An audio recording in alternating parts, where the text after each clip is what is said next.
for the introduction. Good morning, afternoon to all of you joining us on this summit at different time zones. I'd like to thank the organizer for this event. So far, we have had good sessions in the summit and hope this one will follow the same pattern. We have less than half an hour to cover this topic, so it might be best to note down your questions and share them at the end if time allows, as you may find answer to some of them while I'm covering the agenda item. I'll try to cover these points as much as possible over the coming 25 minutes, starting from what could be said about organizational resilience and the question which might be repeated, is this another buzzword? The panel through Mr. Harsha had touched recently on this on a high level, so I might elaborate a bit on that. Then we'll walk you through a brief about ISO 22316 standard, following its principles, attributes, and then the performance and relationship with during the crisis and in particular pandemic, since we are regrettably experiencing it since more than a year. Now, starting with the first agenda item. If we move to the next slide. Yeah, this is the first one, yeah, on that.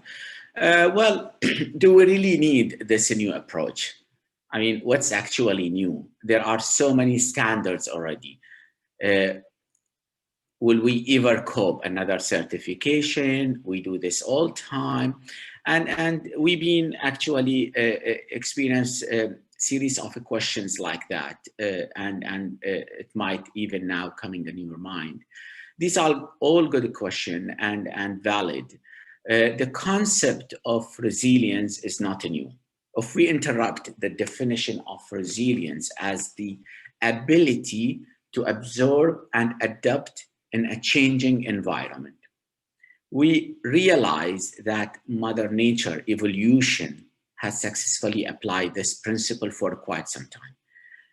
It's quite reasonable to adopt this approach also for organizations, which basically run by humans. So for long time, stability and growth, there is no other recipe than the ability to adapt. So the concept of resilience offers a window into the fallacy, like the term sustainability. Resilience has become a standard at global events. And as again with sustainability, it's a term that means different things to different people. Experts often talk in terms of personal psychological resilience, referring to ability of individuals to bounce back after being hit with disappointments, shocking, or traumatic events. This is an important perspective, and corporate well-being specialists have begun developing resilience practices for workers too.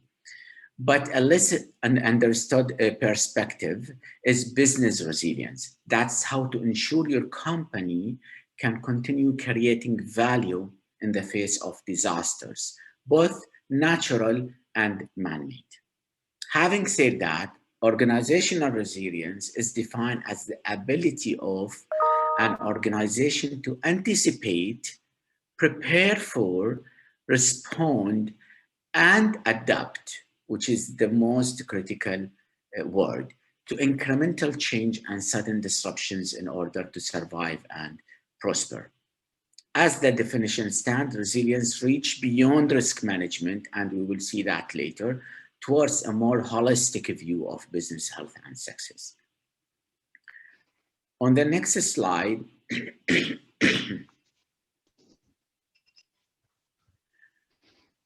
ISO 22316 provides guidance, recommends an approach to enhance organizations' resilience. And I saw, or I read one of the questions that one of the audience was asking about, touching upon organizational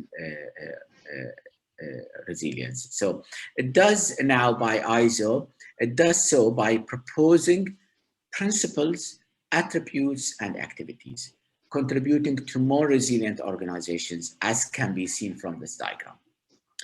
What is interesting about this standard, it serves as an umbrella covering a range of management disciplines, which all need to be sufficiently mature and able to interact with each other in a synergistic manner.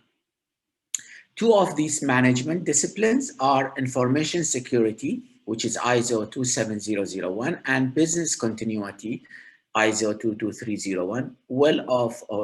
Two of them are well known. And we'll see that in the next agenda item as well. Now, organizational resilience expands the concept of preparedness also to threats that might develop slowly, but still would be fatal for the organization if not properly anticipated. Now, on the next slide, this is very interesting one. It basically, gives how you define the business resilience or organizational resilience. We can use either actually terminology. So in order to have a framework for effective organizational resilience, there are certain principles that need to be adhered to. For example, behavior that's aligned with the shared vision and purpose, an up-to-date understanding of an organizational context, ability to absorb, adapt, and effectively respond to change, good governance and management, diversity of skills, leadership, knowledge, and experience, coordination across management, disciplines, and contributions from technical and scientific areas of expertise. And of course, one of the critical item is the effective risk management. Because of the time, I will not get into details on the standard itself. It's available and can be sourced out free of charge. Now, moving to the next agenda item, resilience and the relationship with a different management system. Next one, yeah. Now, what's the difference between business resilience and business continuity?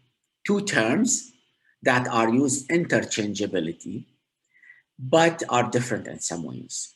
In a simplistic way of defining each, business continuity is a process-centric, whereas resilience is more strategic in nature, being a holistic approach that's influenced by a unique interaction and combination of strategic and operational factors. For example, while business continuity and information security as two management system standards deal with the classic disruptive, sudden events like IT breakdowns or a factory fire, for example, a resilience approach also deals with political, legal, demographic, climate-related, and other threats, which wouldn't impact the organization from one moment to the next, but months and years down the road, that will be impacted. And how many leading organizations have vanished because they were not resilient through enough? And we have a few examples. I can quote Swiss Air, Kodak, Nokia, and the list goes and goes on. So resilience helps business take continuity principles out of their silo and integrate them with all disaster recovery and emergency preparedness initiatives for a stronger response to any threat. Next one. Now, resilience builds upon the concept of preparedness, as we mentioned, and recovery by focusing on how businesses can maintain their usual operation in the face of unexpected disasters. Resilience focuses not just on how to get back to business after something goes wrong, but on how business can position themselves to protect their brand equity, resources, and their staff from threats in the first place and after that first disruption. Now, following the disruptive extended after back to operation, what's needed to continue being resilient is the most important features. So on the next slide, I'm trying to summarize where resilience fits within the different management system. So you will see that it fits within the other management system and discipline, where it shows its importance and the role it plays in joining other standards together, business resilience in terms of the emergency response, in terms of the BCM, business continuity, in terms of the CM, crisis management.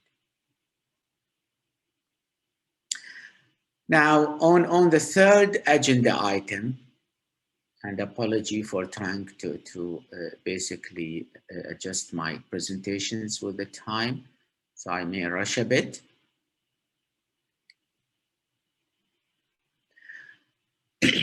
Now, how to build organizational resilience. Just like a muscle, resilience can be built and maintained. It's through deliberate focus and practice that your company can build a strong culture, teams, system, and processes. These allow it to flex during trials and tribulations, often coming out stronger and more resilient.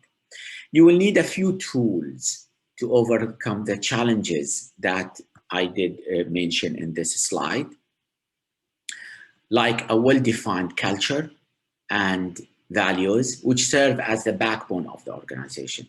Now, resilient organizations have cultures that stand the test of time and core values that keep the company focused on what matters most to their unique mission and to achieve to their business statements.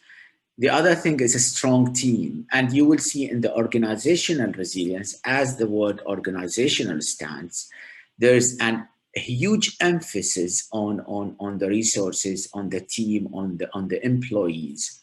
So it takes time to build enough trust and confidence amongst a team. Teams that regularly practice team building, understanding each other's unique strengths and weaknesses, and collaborative problem solving. Those teams will find themselves ready to act when a crisis hits because they've been trained well.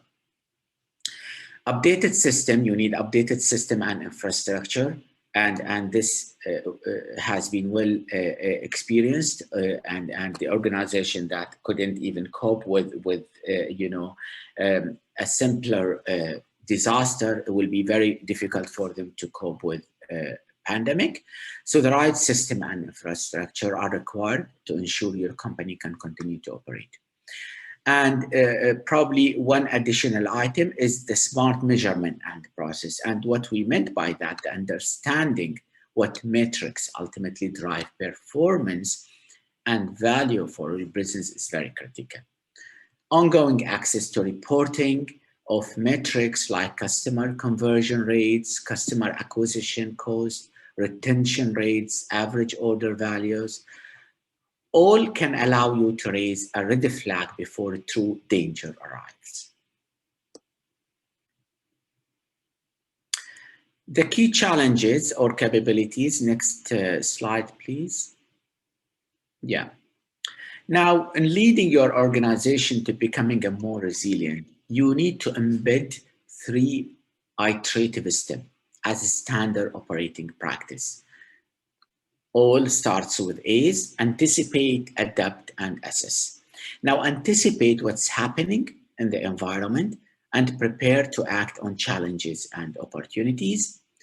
Adapt, mobilize, and collectively implement actions by empowering the organization to work and collaborate in a new and different way. Assess,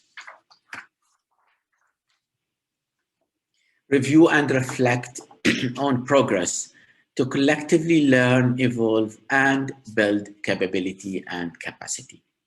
Now, these process steps are made more effective when carried out with 6 key capabilities. These are purpose and meaning. I'm going to touch on in details on a couple of them rather than going through all of them. The 6 key capabilities will be purpose and meaning, sense making of current realities, and inspiring renewed purpose. This is important to anticipate a step. And if you can see that how the three words that we mentioned, anticipate, adapt, assess, will actually become integrated into those 6 key capabilities. Now, empowerment, the second point or the second key principle, and then social connections, by building a strong relationship and network based on trust and mutual support, and that will impact the word adapt. Then emotional intelligence, recognizing management and expressing emotions in a constructive way. Learning orientation. Now, when leadership sets an example of routinely seeking constructive feedback for what's working and what isn't, and acting on this feedback, they enable the organization to assess and learn on an ongoing basis. And the last one is innovation, of course, which is very important. It requires leadership to challenge, empower, and reward their teams to innovate and solve problems in a novel way. Now, when leaders strengthen resilience in these areas, the organization emerge stronger, more resourceful, and capable of hopefully meeting current and future challenges. Now, next agenda item, which is our main agenda item, centering around how ISO 22316 behaves during COVID-19 pandemic. If we see the next slide. Now, it is important to walk through the challenges faced due to global outbreak of COVID and the potential role of quality standards in mitigating its negative effects. And the pandemic, as you all know, doesn't happen very often. And one would expect that in such unpredictable circumstances, the rules have to be invented on the go. The good news is that ISO 22301, ISO 27001, ISO 9001, and ISO 45001, all ready-made frameworks that can be applied effectively even in adverse situations. We all agree pandemic has started primarily as a health crisis, but it has far-reaching economic consequences. So as a global crisis, it's posing challenges to humanity that never been experienced before. Almost all communal activity globally has ground to halt. So no country, as you can see, has been left untouched by this outbreak. When talking to a number of business managers about COVID-19 crisis, their responses usually revolve around 4 words. The 4 U's, which is unprecedented, unexpected, unprepared, and uncertain.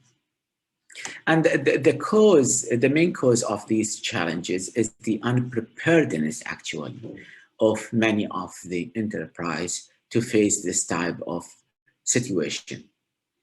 Now, risk management is an essential component of the management system.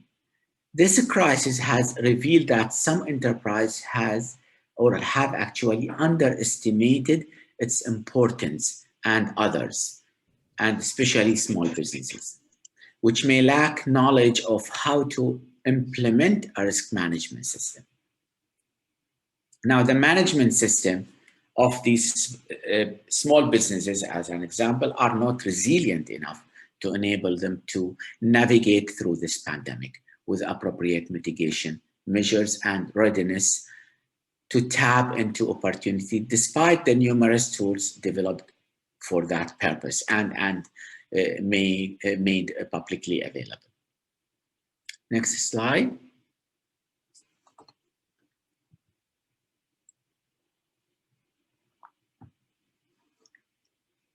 Standards, and again, the previous panel has touched widely on that, but at least they are a set of powerful business tools for different business.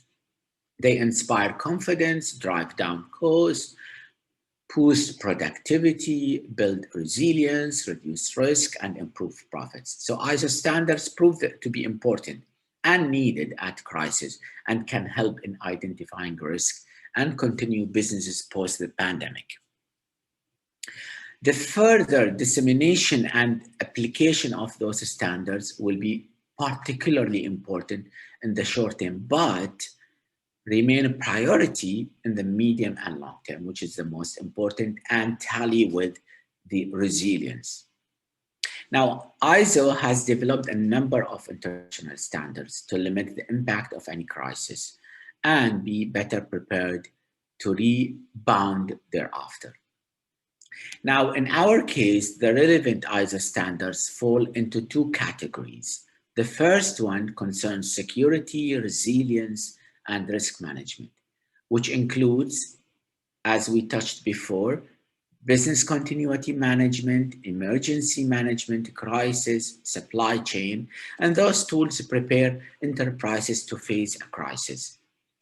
The second category helps enterprises meet new market requirements, and these include management system standards on quality, safety, occupational health, social accountability, as well as specific product standards. And both of those relevant two categories will actually be resulted in the organization be prepared to be resilient. Now, today more than ever, the use of a standard is very important to ensure that products, services meet the requirements. So ISO have made relevant standards available free of charge to support the fight against COVID. ISO have responded, I would say, very positively to COVID-19 and makes the standard available and accessible, which is very, very important and appreciable.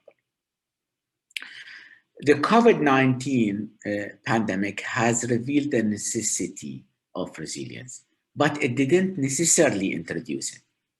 If companies are unprepared or structurally unable to bounce back from tough times, the result is often lost revenue and, of course, lost there is talent, resources, all of that.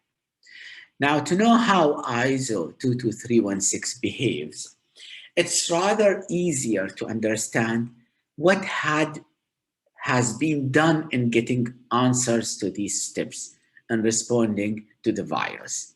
Now, from a human-centered response, have we engaged with the stakeholders, promote virtual work, own the narrative, increase support for help desk? That's from human-centered response.